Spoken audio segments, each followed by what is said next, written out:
하나님 아버지 감사합니다. 주님의 성전에 나와서 이렇게 찬양하고 말씀 듣고 기도함으로 하루를 시작하게 하시니 감사드립니다. 먼저 교회 학교를 위해서 기도합니다. 우리 중고등부 친구들이 연합 수련회에 참여 중에 있습니다. 오늘이 마치는 날입니다. 마지막까지 은혜 받게 하시고 안전하게 내려오게 하옵소서. 다가오는 15일 금요일부터 1박 2일 동안 삼척에서 진행될 우리 청대부 수련회도 붙들어 주시고 안전하고 은혜로운 수련회가 될 수 있게 도와주시옵소서. 주님, 우리 교우들을 위해서 기도합니다. 가정의 어려움, 육체의 어려움, 영혼의 어려움, 사업의 어려움 등 갖가지 어려움으로 힘들고 버거워하는 교우들이 있습니다. 주님께서 이들을 만나 주시고 해결하여 주시고 회복시켜 주시옵소서. 이 한날도 주님만 믿고 신뢰하며 나아가는 우리 모든 교우들을 기억하시고 그들의 삶 가운데 은혜 더하여 주시옵소서. 예수님의 이름으로 기도합니다. 아멘. 2025년 8월 7일 목요일, 오늘 함께 보실 말씀은 시편 33편, 욥기 21장, 로마서 9장의 말씀입니다. 먼저 시편 33편 12절로 22절의 말씀입니다. 구약성경 824면입니다. 시편 33편 12절로 22절의 말씀 한 절씩 교독하겠습니다. 여호와를 자기 하나님으로 삼은 나라 곧 하나님의 기업으로 선택된 백성은 복이 있도다.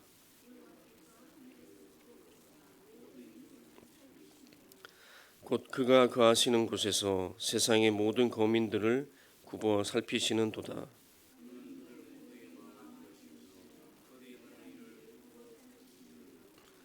많은 군대로 구원 얻은 왕이 없으며 용사가 힘이 세어도 스스로 구원하지 못하는도다.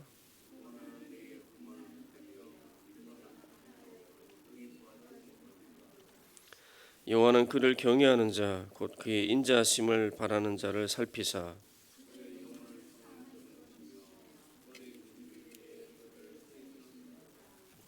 우리 영혼의 여호와를 바라며 그는 우리의 도움과 방패시로다.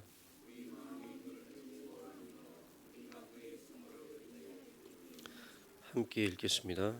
여호와여, 우리가 주께 바라는 대로 주의 인자하심을 우리에게 베푸소서. 아멘. 다음은 욥기 21장 1절로 16절의 말씀입니다. 구약성경 781면입니다. 욥기 21장 1절로 16절의 말씀 한 절씩 교독하겠습니다. 욥이 대답하여 이르되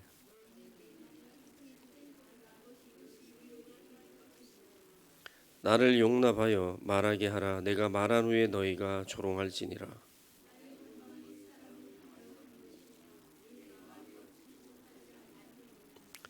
너희가 나를 보며 놀라리라. 손으로 입을 가리리라.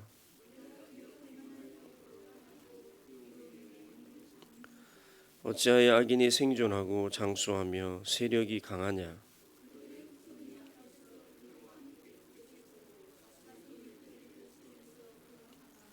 그들의 집이 평안하여 두려움이 없고 하나님의 매가 그들 위에 임하지 아니하며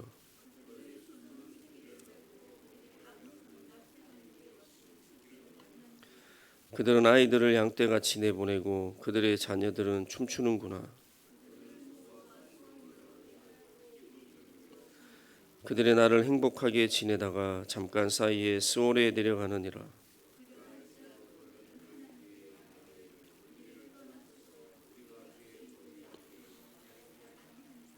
전능자가 누구이기에 우리가 섬기며 우리가 그에게 기도한들 무슨 소용이 있으랴 하는구나. 그러나 그들의 행복이 그들의 손안에 있지 아니하니 악인의 계획은 나에게서 멀구나. 아멘.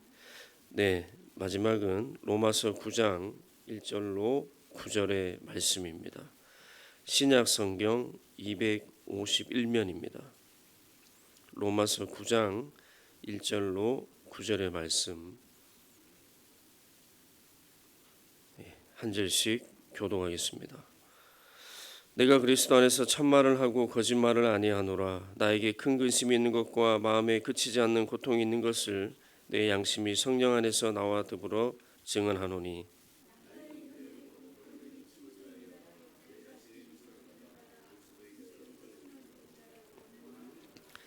그들은 이스라엘 사람이라. 그들에게는 양자됨과 영광과 언약들과 율법을 세우신 것과 예배와 약속들이 있고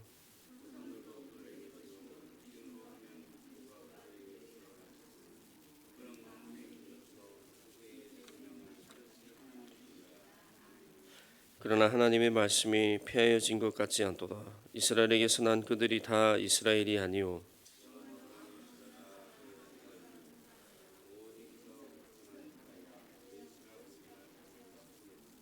곧 육신의 자녀가 하나님의 자녀가 아니요 오직 약속의 자녀가 씨로 여기심을 받느니라. 약속의 말씀은 이것이니 명년 이때에 내가 이르리니 사라에게 아들이 있으리라 하심이라. 아멘. 네, 오늘 로마서 9장의 말씀부터 함께 보겠습니다. 이 로마서 9장 1절로 5절의 말씀을 우리가 읽다 보면 우리는 이 사도 바울의 진한 동족의, 그러니까 자기 민족을 사랑하는 마음을 느낄 수가 있습니다. 특별히 사도 바울은 자신의 동족인 이스라엘 백성들이 주께로 돌아오기를 간절히 원했습니다. 그러한 애정을 우리는 오늘 1절과 2절에서부터 느낄 수 있습니다. 내가 그리스도 안에서 참말을 하고 있다라는 표현에서 이 그리스도와의 연합을 가리키는 맹세의 의미가 담긴 단어 그리스도 안에서를 사용하고 있는데 이것이 바로 그 증거입니다. 그리고 본인에게 있는 큰 근심이 있는 것과 마음에 그치지 않는 고통이 있는 것이라는 표현을 문자적으로 해석해서 바울 자신에게 그런 근심과 고통이 있다라고 생각하면 곤란하겠습니다. 여기서 근심과 고통은 바울의 것이 아니라 자신의 동족인 이스라엘의 것입니다.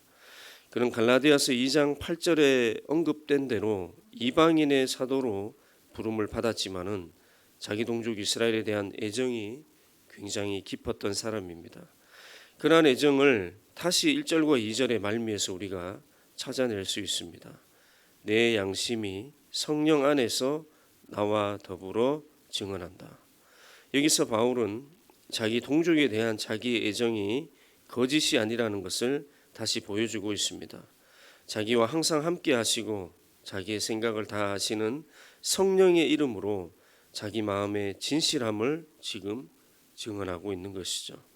다시 말해서 바울은 오늘 서두에서 그리스도 안에서라는 표현을 사용함으로써 자신이 말하는 것의 권위를 높인 다음에 뒤이어서는 성령 안에서라는 표현을 사용함으로써 자기 마음이 진실된 것이라는 것을 입증하고 있습니다.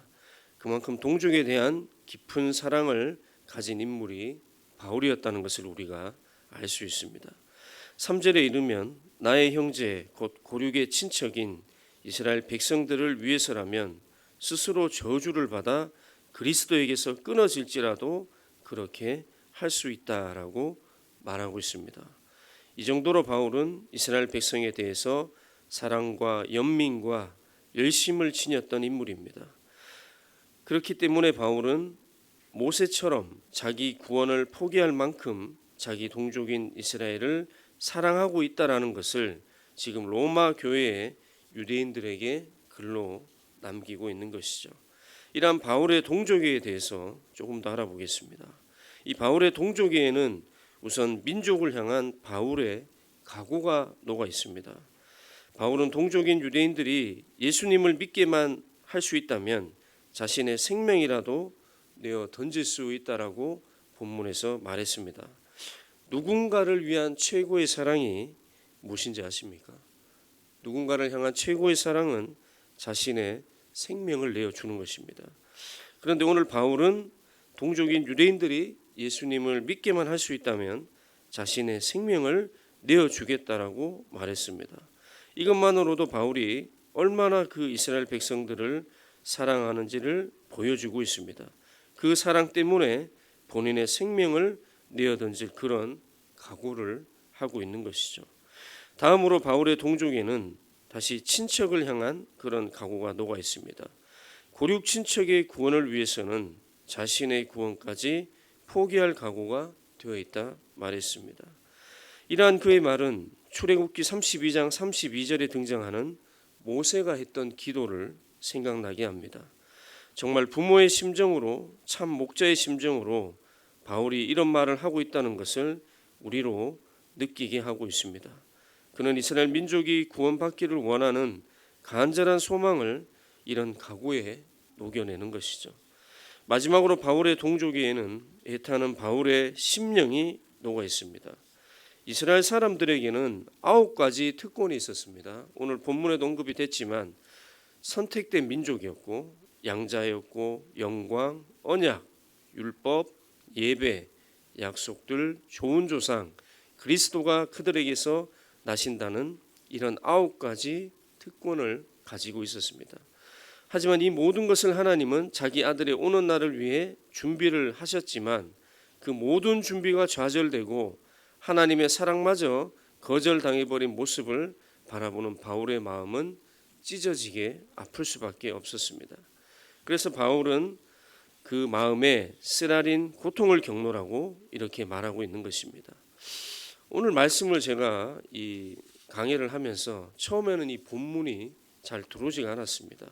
이 원래 로마서가 좀 추상적인 개념을 서술하는 부분이 많고 해석의 다양성이 존재하기 때문에 그럴 수 있다라고 생각했고 실제로 그러한 부분이 오늘 본문에도 존재하는 것 같습니다. 하지만 본문을 읽을수록 선명해지는 것은 이 바울의 애쓰는 모습이었습니다. 자기 민족의 구원을 위해서 정말 애를 쓰고 있는 한 애국자의 모습과 한 영혼이라도 더 구원해 내려는 그런 전도자의 모습이 저에게 비춰왔습니다. 그러면서 자연스레 이러한 애국심과 영혼 구원을 갈망하는 그런 사랑의 모습이 나에게는 있는가 한번 돌아보게 되었습니다. 여러분은 어떻습니까? 오늘 본문 속의 바울처럼 나라와 민족을 사랑하는 애국자, 한 영혼이라도 주님의 품으로 옮기기 위해서 발버둥치는 그런 사랑의 전도자의 모습을 지니고 계십니까? 바라기는 오늘 로마에 있는 유대인들에게 열심과 사랑으로 예수 그리스도가 구주이심을 증거했던 바울처럼 이 자리에 함께하는 우리들도 민족과 영혼을 제대로 품고 사랑하는 애국자와 전도자의 모습을 가지고 이 시대 대한민국의 또 다른 바울들로 살아가시기를 소망합니다. 오늘은 좀 전반적으로 말씀 강해가 좀 어려운 것 같습니다. 욥기 역시 이해하기에 조금 쉽지 않은 책입니다. 그래도 우리가 욥기 잠깐 보도록 하겠습니다. 욥기 21장 1절로 16절의 말씀입니다. 이 욥기 21장 1절로 16절의 말씀은 이제 욥의 친구인 소발의 두 번째 충고를 들은 후에 욥이 다시 대답하는 장면에 관한 내용입니다. 욥은 오늘 본문의 내용을 들어달라고 간청하면서 너무나 단순하게 악인이 징벌을 받는다는 그 논리의 정면으로 도전장을 내고 있습니다. 욥은 다시 한번 자신은 정말로 죄가 없으며 환난이 의로운 사람뿐 아니라 불의한 사람에게도 내려질 수 있다라고 강변하고 있습니다. 역사가 이를 증명한다고 주장합니다. 때로 불경건한 사람이 일생 동안 풍족하게 살고 반면에 경건한 사람이 가난하게 사는 경우가 있다라고 말합니다. 여기서부터 욥의 이야기는 이제 욥 개인에게 닥쳤던 불행과 고통의 문제에서 의로운 사람이 왜 고통을 겪게 되는가 하는 걸로 말씀의 주제가 옮겨지게 됩니다. 오늘 본문을 보시면 이 서두부터 악인들 때문에 욥은 답답하고 두렵다라고 말하고 있습니다. 생각하기만 해도 답답하다고 말합니다. 욥은 자기가 벌을 받아야 될 만큼 잘못한 일이 없음에도 불구하고 이런 비참한 고통 가운데 처해 있다는 사실과 악인들이 세상에서 번영하고 형통한다는 사실이 생각만 해도 답답하고 두렵다고 말하고 있습니다. 그리고 아무리 자기가 연구해도 도무지 이 물음에 대한 답을 찾을 수가 없다라고 말하고 있죠. 이어지는 단락을 보면 욥은 악인들이 잘 되고 형통한 것에 대해서 말하고 있습니다. 그 친구들의 말대로라면 악인들은 자신들의 목숨대로 생명을 누리지도 못하고 자손도 끊어져야 하고 평안도 잃어버리고 산업이 번창하지 못해야 되는데 욥이 뜻 보니까 욥이 바라보니까 그들이 이와는 정반대로 잘되고 형통한 것을 보게 됩니다. 하지만 이것은 욥의 결론이지 성경적인 결론이 결코 아닙니다. 성경은 여전히 악인의 형통을 부러워하지 말라 말씀하고 있고 그 형통은 순간뿐이라 이야기합니다. 그리고 악인들이 하나님을 거부하는 것에 대해서 욥이 말합니다.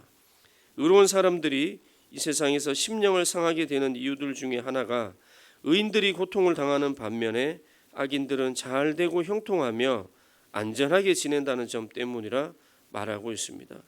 그리고 악인들의 하나같이 공통된 특징은 하나님을 멸시하며 거부하는 것이라고 말합니다.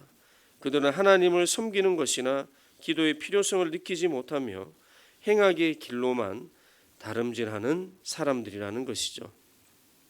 직간접적인 하나님과의 모든 대면을 차단하기 위해서 길을 쓰면서 살아가는 사람들이 바로 악인들이다, 이렇게 이야기하고 있습니다. 자, 그러면 오늘 이 말씀에서 나온 주제이기도 한데 도대체 왜 의로운 사람들이 고통을 겪게 되는가? 욥처럼 우리들도 잘못한 일이 없음에도 불구하고 어떤 비참한 고통 가운데 처해질 수 있다는 사실과 악인이 세상에서 번영하고 형통한다는 사실이 우리로 하여금 답답함을 느끼게 할 수 있습니다. 그러면 이런 것을 우리가 성경적으로 어떻게 이해를 해야 하는가? 여기에 대해서 욥기는 이렇게 정리한 것입니다. 하나님의 절대 주권을 인정하라. 고난은 항상 죄 때문에 초래되는 것이 아니며 하나님께서는 종종 그분의 절대 주권 속에서 우리를 시험하시거나 가르치시기 위해 고난을 사용하시기도 합니다. 욥기 전체의 근본적인 질문 역시 이것이죠. 하나님께서 사랑의 하나님이시고 전능하신 하나님이신데 어째서 의로운 사람으로 하여금 고통을 받으시게 하는가? 이것이 욥기 전체의 근본적인 질문입니다. 그래서 욥은 고난으로부터 무엇을 배울 수 있는 것인가? 그 해답 역시 하나님의 절대 주권입니다. 욥은 하나님에 대한 자신의 인식을 넓힘으로써 역경 속에서도 하나님의 선하심과 능력을 신뢰하는 것을 배울 필요가 있었습니다. 욥은 자기가 의지할 모든 것이 고갈되어 버리자 하나님의 위대하심과 그 위엄을 인정하게 되었습니다. 하나님의 절대 주권을 인정한 것이죠. 하나님은 모든 피조물과 역사의 주인이시며 모든 것을 그의 뜻대로 다스리고 계신다는 것이 바로 하나님의 절대 주권입니다. 이것은 하나님이 모든 권세와 권능의 근원이시며 그의 계획과 섭리 안에서 세상 모든 일이 이루어진다는 것을 강조하고 있습니다. 그렇습니다. 권선징악, 착한 자에게는 상을 줘서 착한 일을 권하고 악한 자에게는 그 악함에 대해 징벌을 내린다는 뜻이죠. 사람들은 누구나 이것이 당연하다고 생각하며 살아갑니다. 이것이 정의이고 상식이다 생각하는 것이죠. 하지만 이러한 권선징악의 개념도 우리가 정한 것이지 하나님께서 정하신 것은 아닙니다. 욥처럼 잘못한 일이 없어도 비참한 고통 가운데 처해질 수 있습니다. 권선징악이 때로는 정반대로 작동할 수도 있습니다. 중요한 것은 그럼에도 불구하고 하나님의 절대 주권은 여전히 이 땅에 역사하고 있다는 사실입니다. 하나님의 계획과 섭리 안에 이 땅이 포함되어 있다는 것이죠. 믿는 우리들이 이것을 인정하고 수용하며 나아갈 때 우리들은 어쩌면 우리에게 다가올 모든 고난과 시험에서 조금은 더 자유로울 수 있을 것입니다. 바라기는 오늘 욥기에서 드러난 이 하나님의 절대 주권을 잊지 아니하며 악인들의 횡포와 득세에도 흔들리지 아니하고 오직 하나님만 바라보며 전진 또 전진해 나가는 믿음의 사람들이 다 되시기를 소망합니다. 기도하겠습니다. 하나님 감사합니다. 오늘 말씀을 통해서 민족과 영혼을 품고 나아갔던 바울의 그 애국자의 모습과 전도자의 모습, 그리고 욥의 하나님의 절대 주권을 인정하는 모습을 보게 하심에 감사드립니다. 부족하고 연약하지만 바울처럼 이 시대 대한민국에서 사랑하는 국민들에게 열심과 사랑으로 예수 그리스도가 구주이심을 증거하는 우리들이 되게 하시고, 악인들의 형통함, 악인들의 횡포와 득세에도 흔들리지 않는 하나님의 줄대주권을 인정하며 하나님만 바라보는 믿음으로 살아가는 우리 모두가 되게 하여 주시옵소서. 이 시간 환우들을 위해서 다시 한번 간구합니다. 갖가지 형편으로 육체적으로 영적으로 어려움을 겪고 있는 지체들이 있습니다. 주님 이들을 불쌍히 여겨주시고 그 육체와 영혼에 주님의 평안을 내려 주시옵소서. 회복과 치유의 은혜를 베풀어 주시옵소서.